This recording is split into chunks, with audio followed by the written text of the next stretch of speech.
Salve! Nós aqui no Frente a Frente, essa conversa com a política, o encontro direto. Você sabe que a política muda a sua vida, né? Define a sua casa, a escola dos seus filhos. É por isso que a gente força exatamente a conversa aqui. Hoje é o deputado Hildon Rocha. O deputado Hildon Rocha é do Maranhão, MDB do Maranhão, vice-líder do partido, tem um grande trabalho político por aqui, presidente da Comissão de Viação e Transportes da Câmara dos Deputados. É uma comissão muito importante. Deputado, a gente falou muito aqui do preço de combustíveis, de transportes, e tem alguns detalhes, né, que encarecem o transporte. A gente falou muito em transporte de carga. E o transporte de pessoal, o modal brasileiro, pouca gente sabe, mas o modal de transporte de pessoas, né, o transporte de passageiros no Brasil é aéreo, né? E está proibitivo, né? Está caro demais, né? O senhor viaja muito de avião e sabe disso. Verdade, está caro demais, sabe por quê? Porque é um oligopólio. É um oligopólio, nós temos hoje 3 empresas de aviação só. Só temos 3. Que se coligam, inclusive. Então é uma dificuldade até dos órgãos de controle de conseguir fazer com que os preços venham a ser mais adequados às pessoas que precisam viajar de avião. Então, as pessoas estão procurando mais aonde mesmo. Numa conversa com o ex-ministro do Turismo, Gilson Machado, ele me alertou para pontos importantes, disse que abriu o mercado brasileiro e as empresas não se interessaram. Aí ele fala lá de vários pontos. Primeiro, o preço dos combustíveis por aqui, que está mais alto, né? O preço do querosene. Segundo, taxas. E um ponto muito importante, que é o risco jurídico. Todo mundo entra na justiça com muita facilidade. Diz que existem advogados que ficam de plantão. Um avião atrasou, ele vai lá e busca passageiro por passageiro. Quer dizer, um conjunto de situações que impedem de entrada de novas empresas. E, por outro lado, um argumento até que eu acho interessante é de que, tudo bem que fala-se que as empresas ganham dinheiro, não ganham tanto não, porque tantas quebraram. É verdade. Verdade, é um setor difícil, a gente pode olhar os outros países também, tem muita dificuldade, não é só o Brasil. Eu estive agora no Panamá, vou sempre porque eu sou meio do Par Latino, e o Panamá tem praticamente 2 empresas de aviação, né? Que é a Copa, que é grande, e uma Nenhuma outra, estatal. Não, nenhuma estatal. Mas a maioria dos países tem 2, 3 também, assim, e tem uma competição muito difícil. Mas nós temos que evoluir no mercado com essas plataformas que tem digitais. Eu acredito que é um setor que pode crescer utilizando as tecnologias de hoje. Então, tem como fazer o fretamento, da mesma forma como tem o fretamento de ônibus, que tem um verdadeiro sucesso hoje aí, diminuiu, inclusive ajudou a diminuir o preço das passagens. O senhor falou a gente fala muito do Uber, né? O transporte por aplicativo, que tem aí várias empresas. E tem agora as de ônibus, que estão indo para o mesmo caminho, né? Só que é uma disputa grande aí lá no Congresso, né? Como é que estão os projetos para regulamentar o tal do buzzer, que é o Uber do ônibus? Não é fácil, não tem que ter um marco legal, né? Há uma cultura de concessões no Brasil, desse setor. Há um monopólio muito grande, porque uma só empresa explora uma linha, né? Não tem 2, não tem 3, são poucas linhas que têm competição. Então, acaba que o preço cobrado é o preço que a empresa quer, não é o preço levando em consideração o que o passageiro pode pagar e o que ele pode economizar e oferecer um serviço melhor. Então, há esse grande problema, é um entrave muito grande pela questão cultural, mas o setor de transporte, de fretamento, que chama fretamento colaborativo, ele tem mostrado que ele ajudou, inclusive, a baixar o preço das passagens de ônibus interestaduais. Não estou falando de ônibus urbano, estou falando de ônibus interestaduais. As passagens diminuíram algo em torno de 60%. E não estamos falando de pirata, não, né? Pirata não é legal. Não, são ônibus bons com conforto. Tem ônibus desse de fretamento colaborativo aí que tem cama, a pessoa vai daqui para o Rio de Janeiro e passa a noite dormindo. Tem cama, tem tudo, com muito conforto, com comissária de bordo, com os alimentos bons para as pessoas, então, ar-condicionado. No mesmo preço do... Mais barato. mais barato Mais do que barato. os Você já foi, ônibus de Denise? linha. Você já usou, Denise? Não, não sei. Mais ainda barato, não usei. é mais barato. É mais barato, o conforto é maior. Eles estão obrigando as empresas que são concessionárias a melhorar também os seus ônibus. Então, isso a gente É a tem que contribuir. tecnologia, né, Isso, melhorando e exatamente. fazendo A gente não pode proibir o avanço tecnológico. Quando chegou o Uber, eu me lembro que na legislatura anterior nós fomos debater projeto, era confusão, teve muito taxista na porta houve lá. a guerra, né, dos Você lembra taxistas. lá? Aí acabou que está convivendo bem, os táxis melhoraram. Mais ou menos, tão né? vivendo. Mas os táxis viraram ali meio, uma hora é Uber, outra hora é táxi, É. e eles também têm a vantagem de poder andar no corredor dos ônibus. Isso, Então, muita gente, em São Paulo, por exemplo, nós, quando vamos para lá, né, Zé Maria, fazer entrevistas pela Rede Vida, a gente sempre prefere andar de táxi, porque a gente consegue ali pegar o corredor e chega mais rápido do que os Isso, transportes por exatamente. aplicativo. Então tem espaço para. Eu vejo assim, no mercado tem espaço para todo mundo. O mercado, só nós temos 96 milhões de pessoas trabalhando no Brasil. São 96 milhões de potenciais consumidores, mais os dependentes deles. Então nós temos um mercado muito bom que não pode virar um monopólio, né? O senhor achou certa a lei aprovada na Câmara, que depende do Senado, né, da bagagem grátis de 23 Não, já foi quilos? aprovado no Senado também. Já foi depende para sanção agora do... Depende da sanção do presidente. O senhor acha certo essa regulamentação? Porque quando foi aprovada a cobrança da bagagem, o argumento na época, da Agência Nacional de Transporte Terrestre, foi quem convenceu a todos nós de aprovar a cobrança da bagagem, de que as passagens iriam diminuir de preço. E aí o argumento era que iria diminuir. Como não diminuíram, logicamente que ficou todo mundo se sentindo enganado pelas empresas de aviação e pela própria Agência Nacional. Agora Mas eles agora não ameaçam pode aumentar? Pois é, né? Eles vão querer aumentar o preço de novo. Mas eu acredito que também tu tens o preço máximo, né? Ali tu não pode ultrapassar aquele preço que tu vai ofertar, senão tu não vende a passagem também. E tem concorrente. Embora tenha um oligopólio no que diz respeito ao transporte aéreo, mas existe os concorrentes indiretos deles, olha, que são deputado, as empresas de ônibus. me disseram lá na Câmara de que esse projeto ele esconde ali umas maldades, que a maldade maior é legalizar aeroportos ilegais, facilita a abertura e vai melhorar muito para o tráfico de drogas e de contrabando, né? Porque ali no mesmo projeto que libera 23 quilos de bagagem, né, não é gratuito, mas não é gratuito, depende da passagem, né, como anexo da passagem. Mas também o mesmo projeto libera a construção de aeroportos, tira da ANAC a exigência de autorização. Eu vejo que também a gente não pode travar o avanço no que diz respeito a essa questão de poder a iniciativa privada construir pequenos aeródromos em locais que têm um certo atrativo, mas é muito limitado. Mas tem que haver um planejamento, né, deputado? Não dá para sair, de repente, eu vou construir lá um aeródromo num lugar onde... Isso não significa dizer que não vai haver. O que nós estamos fazendo é ter menos regra, porque quanto mais regra existe, mais burocracia tem. E quanto mais dificuldade tem, maior a corrupção. Nós sabemos disso. Quanto mais dificuldade, maior a corrupção. Então, no momento que você coloca também na responsabilidade de quem está empreendendo de garantir segurança para quem ele vai transportar, porque, olha, veja bem, aqui quantos acidentes aéreos nós já tiveram?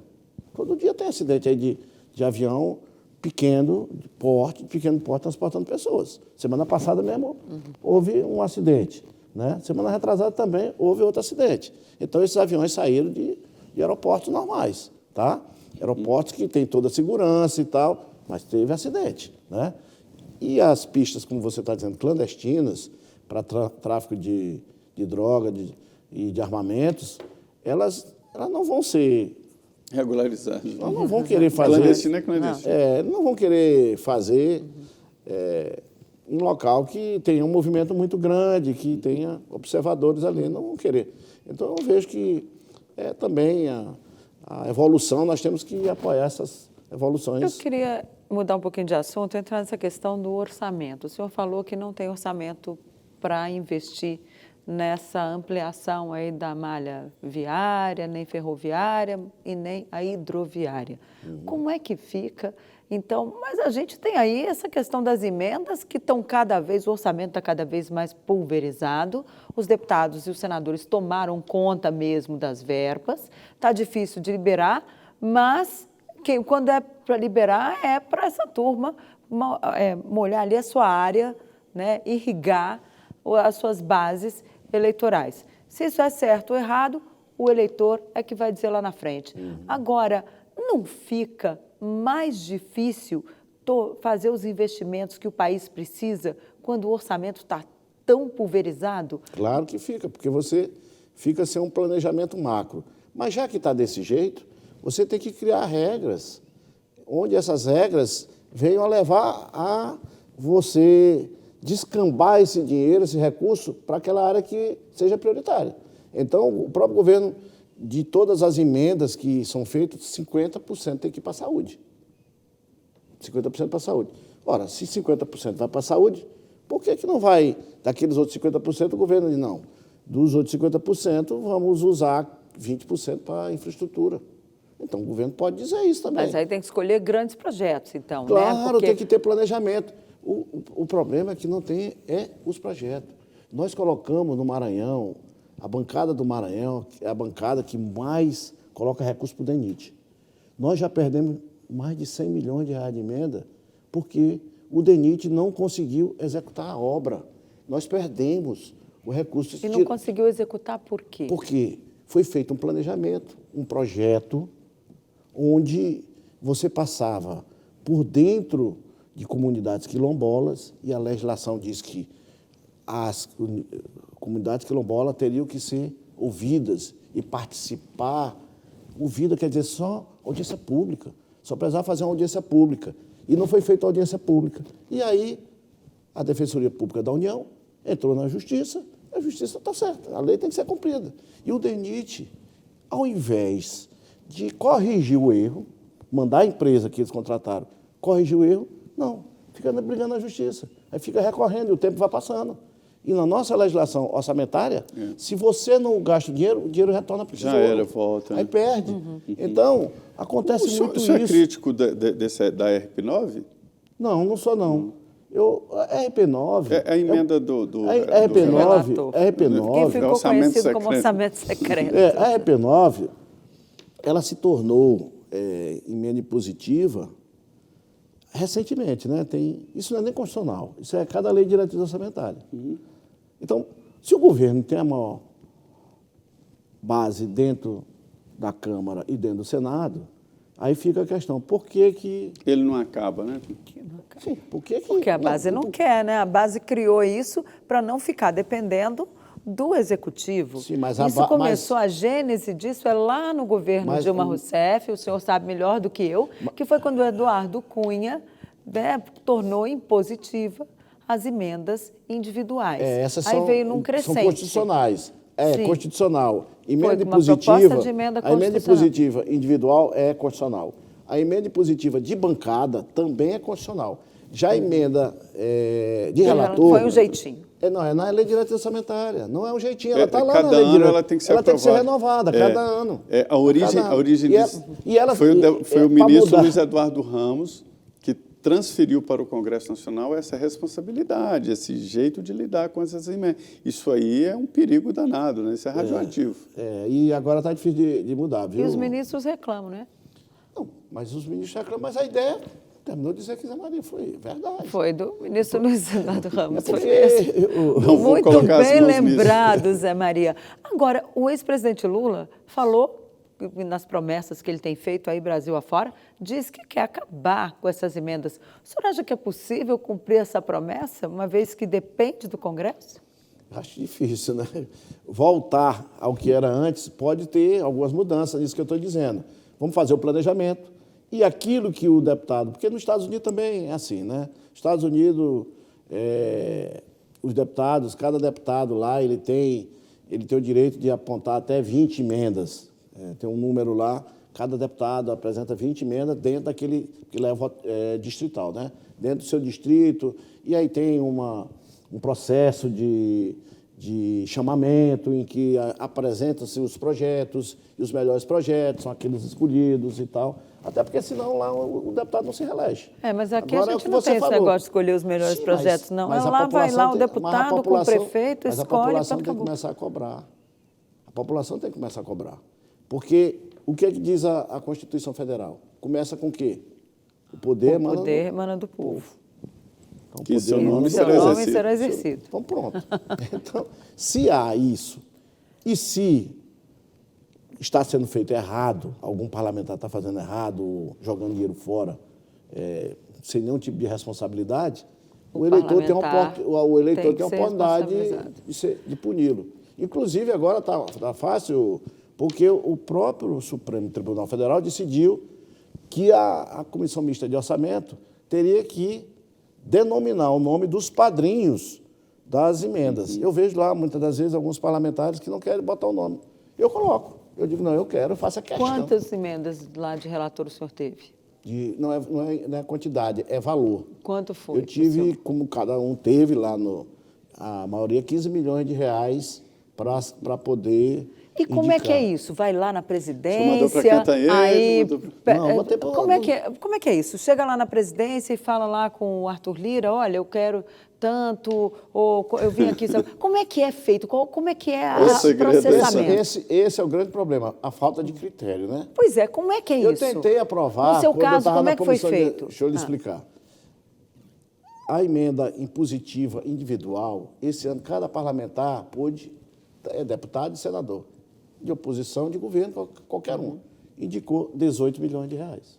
É porque o valor X a receita corrente líquida, tá? É aquilo variando... Tá, esse aí é para todo mundo. Igual. Tá, igual. E aí, cada estado indicou 250 milhões da emenda de bancada. Tá. O Acre, que é o menor, né, para a menor população, e São Paulo, que é a maior população, o mesmo valor, que eu acho errado. Isso. Tá? Claro, já então, tem um desequilíbrio aí, isso, né? Cada um foi 250 milhões de reais, é porque a ideia é que todos são iguais perante a federação. Porque o Senado diz que todos têm 3, a Casa do Povo é proporcional, mas a representação dos estados são iguais. É igual. Tá? Então, esse é o problema. Aí vem a de relator. Como é que é a de relator? Relator foi 17 bi, mais ou menos, esse ano. Foi. 17 bi. Desses 17 bi, um tanto fica na Câmara, outro tanto vai para o Senado. E é feita a divisão de acordo com os blocos partidários. Lá no Senado, o Rodrigo Pacheco vai lá, o Partido Trabalhista tem direito a 10 milhões, a 20, 30 milhões, 100 milhões, e o partido divide, o líder do partido divide de acordo com o que ele acha. Isso no Senado? Isso no Senado. Na Câmara, a mesma coisa. O líder que vai lá e diz, o deputado X, Y, Z recebe. Isso, é isso, é assim que funciona. Então, tem um grupo privilegiado e outro que fica sem nada, né? No fundo, nós temos uma situação Quem assim. parte fica com a melhor parte. O que eu vejo é que quase todos ali já receberam, não digo todos, mas quase todos, até mesmo aqueles que se dizem de oposição, já receberam e muito. Mesmo aqueles que se dizem de oposição. E aqueles que se dizem de oposição, que não sei se são oposição ou não, muitas das vezes são oposição lá em determinadas matérias, mas não criam dificuldade para votar aquilo que ele é contra, que não faz nenhum tipo de obstrução. Então, recebe e muitas das vezes não coloca o nome dele. Aí isso sim que é o voto secreto. O voto secreto. O orçamento secreto. O orçamento secreto. Nós vamos para um rápido intervalo. Eu convido você a continuar aqui com a gente, porque ainda tem muito assunto para tratar aqui hoje. Pelo menos nesse bloco, você conseguiu saber como é que funciona ali, mais ou menos, o segredinho das emendas de relator, o tal orçamento secreto. Nós voltamos em 2 minutos com o deputado Wildo Rocha, presidente da Comissão de Viação e Transportes da Câmara dos Deputados. Não saia daí que é rapidinho.